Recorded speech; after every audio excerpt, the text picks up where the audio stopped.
बंगाल के जमालपुर में अमित शाह ने ममता बनर्जी को दिया मुंहतोड़ जवाब।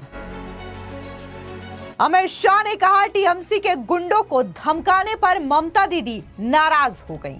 आज दीदी बड़ी नाराज हो गई मुझसे कि अमित भाई गृह मंत्री होकर गुंडों को धमकाते हैं। अरे दीदी, तो गुंडों को क्या प्यार करूं मैं? अमित शाह का अल्टीमेटम, कहा अभी तो बस धमकी दे रहा हूं, सुधर जाओ। अभी तो सिर्फ धमका रहे हैं, सुधर जाओ वरना आपकी जगह जेल की सलाखों के पीछे है, जेल की सलाखों। भाजपा सरकार बना दो, 6 तारीख को पूरी सिंडिकेट बंगाल की खाड़ी में डाल देंगे, बंगाल की खाड़ी। अमित शाह का जोरदार वार, कहा दीदी अपने गुंडों को गैरेज में ही बंद रखे, 29 अप्रैल को गुंडे घरों से बाहर ना निकले। दीदी के गुंडों को 29 तारीख को घर के बाहर मत निकलना। 29 तारीख को घर के बाहर निकले तो 5 के बाद उल्टा लटका कर सीधा कर दो। पश्चिम बंगाल विधानसभा चुनाव के लिए 29 अप्रैल को दूसरे चरण की वोटिंग होनी है। इससे पहले सियासी पारा 7वें आसमान पर पहुंच चुका है। केंद्रीय गृह मंत्री अमित शाह बंगाल में ताबड़तोड़ रैलियां कर रहे हैं। इस दौरान अमित शाह ने मुख्यमंत्री ममता बनर्जी को मुंहतोड़ जवाब दिया है। साथ ही उन्होंने एक बार फिर से सख्त लहजे में टीएमसी के गुंडों को सख्त चेतावनी दे दी है। बता दें कि अमित शाह ने बंगाल के जमालपुर में एक विशाल रैली को संबोधित किया। इस दौरान अमित शाह ने ममता बनर्जी पर करारा पलटवार करते हुए एक बार फिर से टीएमसी के गुंडों को अल्टीमेटम दे दिया है। अमित शाह ने कहा कि टीएमसी के गुंडों को धमकाने पर ममता दीदी नाराज हो गई। अभी तो बस धमका रहा हूं, सुधर जाओ नहीं तो जेल में जगह होगी। साथ ही अमित शाह ने कहा कि दीदी अपने गुंडों को गैरेज में ही बंद रखे, 29 अप्रैल को गुंडे घरों से बाहर ना निकले वरना 5 तारीख के बाद उल्टे लटका करके सीधा कर दिया जाएगा। सुनिए क्या कुछ ममता बनर्जी को मुंहतोड़ जवाब देते हुए अमित शाह ने कहा। ये दीदी के गुंडे आपको सताते हैं ना भाई, परेशान करते हैं या नहीं करते हैं? दीदी लोग करते हैं ना। मैं आज कहकर जाता हूं, दीदी के गुंडों को 29 तारीख को घर के बाहर मत निकलना। 29 तारीख को घर के बाहर निकले तो 5 के बाद उल्टा लटका कर सीधा कर दो। आज दीदी बड़ी नाराज हो गई मुझसे कि अमित भाई गृह मंत्री होकर गुंडों को धमकाते हैं। अरे दीदी, तो गुंडों को क्या प्यार करूं मैं? गुंडों को धमकाना चाहिए या नहीं धमकाना चाहिए? दीदी लोग बोलो, धमकाना चाहिए या नहीं धमकाना चाहिए? अभी तो सिर्फ धमका रहे हैं, सुधर जाओ वरना आपकी जगह जेल की सलाखों के पीछे है, जेल की सलाखों। दरअसल मुख्यमंत्री ममता बनर्जी ने केंद्रीय गृह मंत्री अमित शाह के उल्टा लटका देने वाले बयान पर बौखलाते हुए उनके खिलाफ कानूनी मामला दर्ज करने का ऐलान किया था। मुख्यमंत्री ममता बनर्जी ने शनिवार को हुगली की एक चुनावी रैली में ऐलान किया कि वो अमित शाह के खिलाफ कानूनी कार्रवाई करेंगी। ममता बनर्जी का तर्क है कि देश के गृह मंत्री जैसे गरिमामयी पद पर बैठे व्यक्ति को इस तरीके की हिंसक और डराने वाली भाषा का प्रयोग शोभा नहीं देता।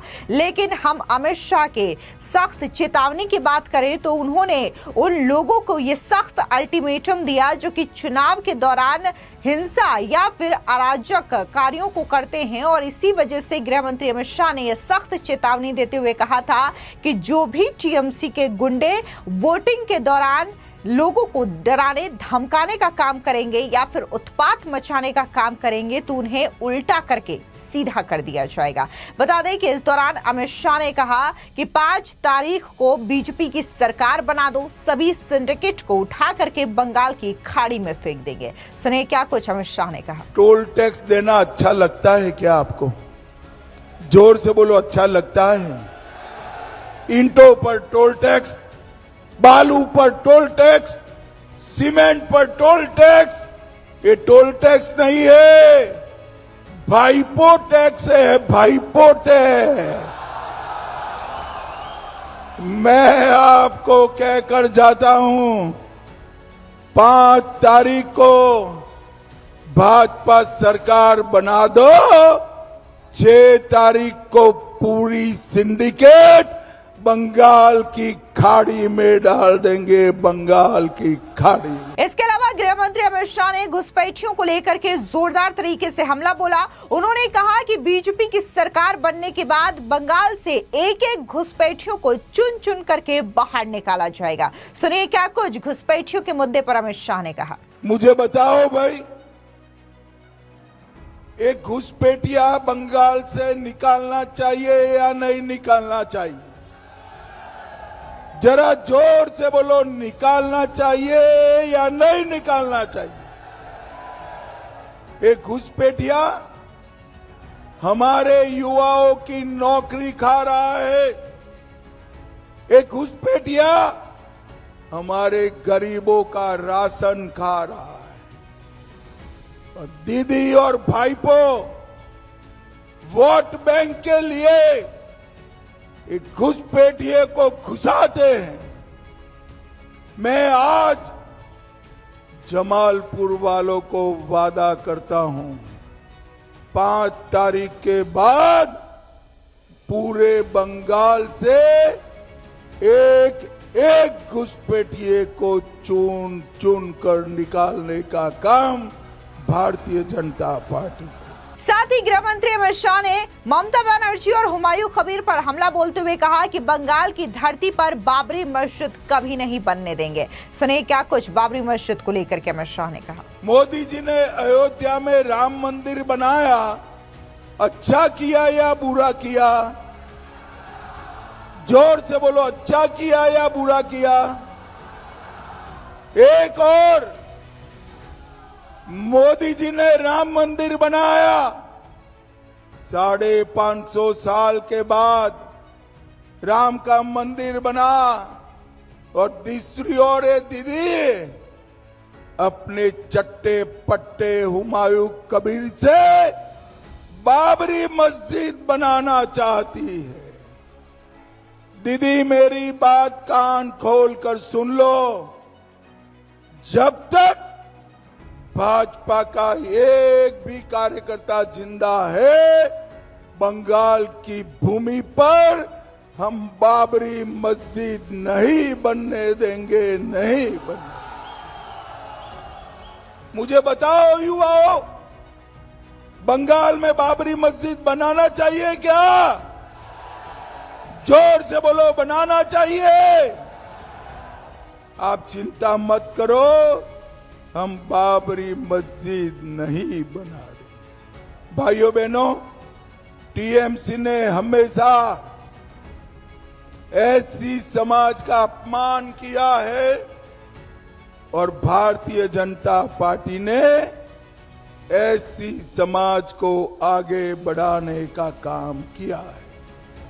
और मतवा और नाम शूद्र समाज, मैं कहकर जाता हूं, भारतीय जनता पार्टी का प्राण बंगाल में हमारा मतुआ समाज है, मतुआ समाज। और भाइयों बहनों,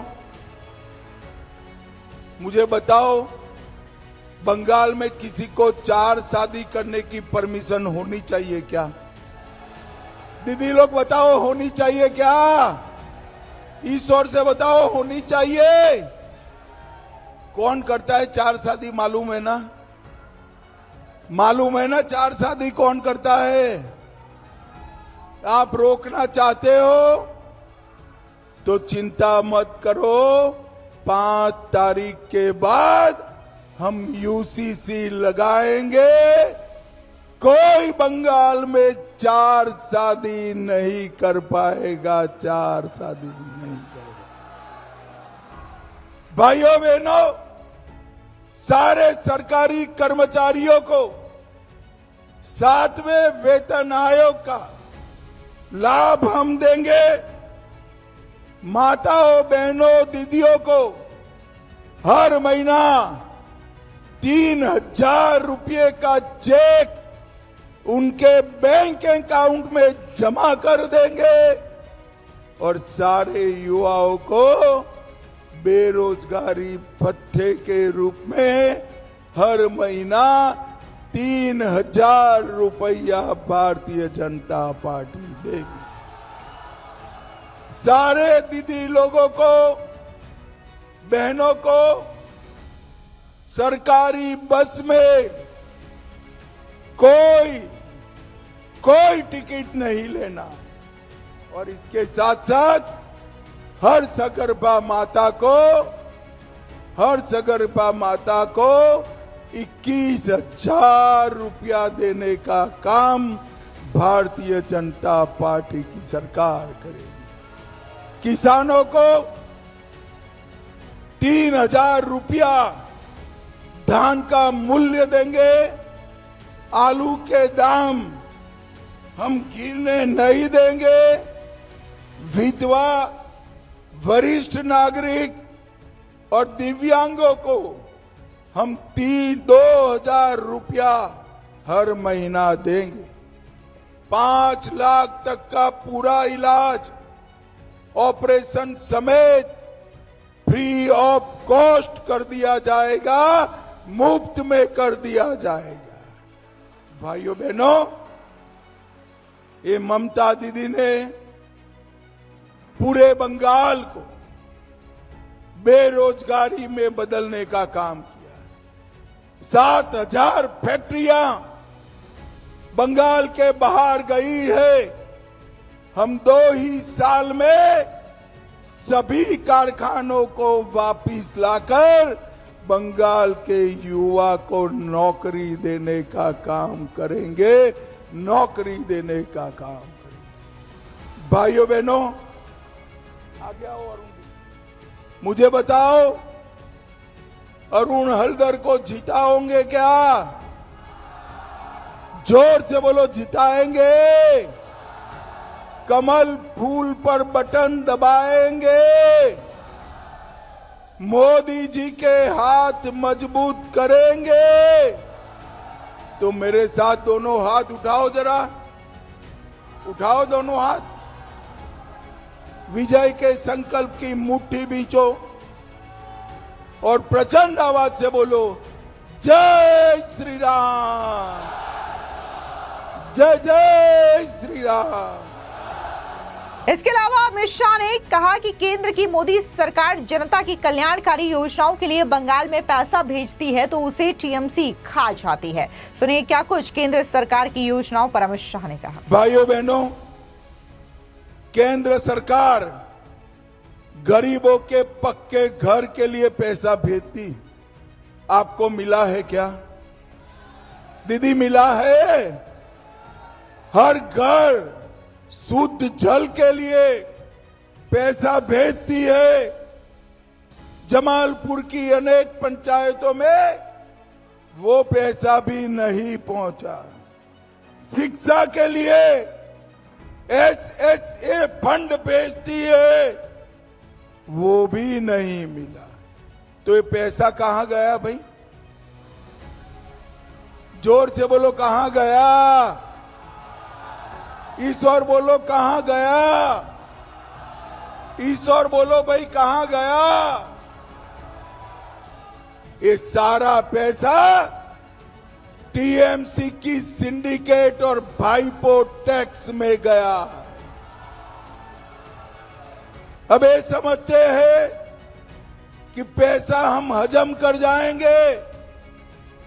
अरे सिंडिकेट वालों, कान खोल कर सुन लो, बंगाल के दीदी लोग का एक एक पाई आपसे वसूल करेंगे, आपको नहीं मिले। इसी के साथ ही आपको बता दें कि जब गृह मंत्री अमित शाह जमालपुर पहुंचे तो वहां पर भारी जन सैलाब देखने को मिला, जो कि अमित शाह का भाषण सुनने के लिए आया था। इस दौरान बाकायदा केंद्रीय गृह मंत्री अमित शाह ने जनता से क्या कुछ कहा है, सुनिए।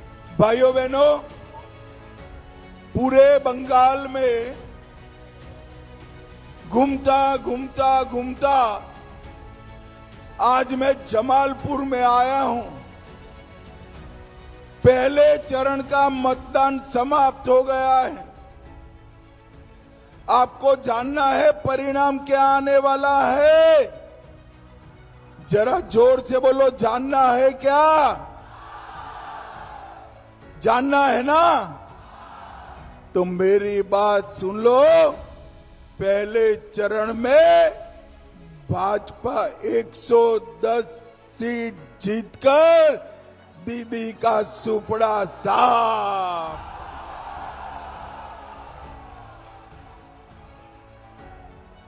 टीएमसी की जगह यहां कमल फूल की सरकार बनेगी, भाजपा की सरकार बनेगी।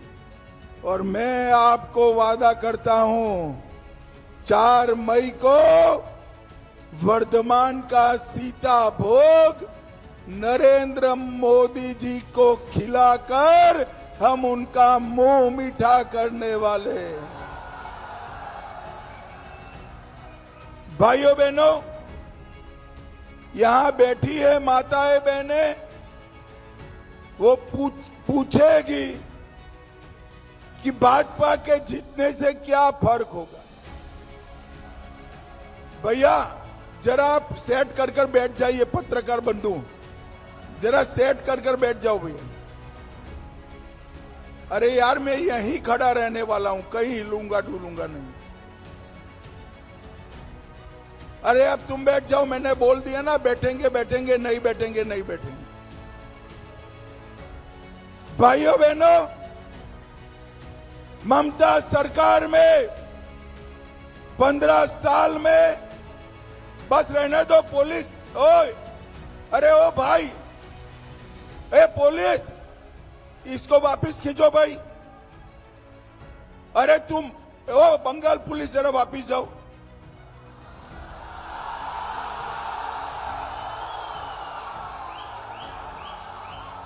भाइयों बहनों, 15 साल में ममता के शासन में सबसे ज्यादा संतरास अगर किसी पर हुआ है तो माताओं बहनों पर त्रास हुआ है, माताओं बहनों पर त्रास हुआ। RG Kar, Sandeshkhali, Calcutta law college, Durga law college, हर जगह पे माताओं बहनों पर अत्याचार हुआ। और ये दीदी कह रही है कि माताएं बहनें 7 बजे के बाद घर के बाहर न निकले। दीदी लोग, मैं बता कर जाता हूं, 5 तारीख के बाद छोटी बच्ची भी रात को 1 बजे निकलेगी, कोई गुंडा आंख उठाकर नहीं देखता। देश के 20 राज्यों में भारतीय जनता पार्टी की सरकार है। कहीं पर भी मुख्यमंत्री ने यह नहीं कहा कि 7 बजे के बाद महिलाएं घर के बाहर न निकले। अरे ममता दीदी, शर्म करो, शर्म करो। महिला मुख्यमंत्री होकर आप महिलाओं को सुरक्षा नहीं दे पाए। भारतीय जनता पार्टी का वादा है, कोई भी गुंडा माताओं बहनों के खिलाफ आंख उठाकर भी देखेगा, जेल की सलाखों के पीछे डाल दिया जाएगा। भाइयों बहनों, ये अरुण जी जो है हमारे बहुत अनुभवी नेता है, राष्ट्रीय अनुसूचित जाति आयोग में उपाध्यक्ष रहे, देश भर के दलितों के लिए मजबूती से काम किया है। हमारे राष्ट्रीय अनुसूचित मोर्चा के वो अध्यक्ष भी रहे हैं। आप अरुण जी को जिता दो, उनको बड़ा नेता बनाने का काम भारतीय जनता पार्टी करेगी। भाइयों बहनों, ये दीदी मतुआ समाज वालों को धमकाती है कि अगर हम आए तो आपके वोट चले जाएंगे। अरे दीदी, ये मतुआ समाज तो हमारा प्राण है, प्राण है, इसको कोई छू नहीं सकता। कोई मतुआ समाज के, नमोशूद्र समाज के व्यक्ति को डरने की जरूरत नहीं है।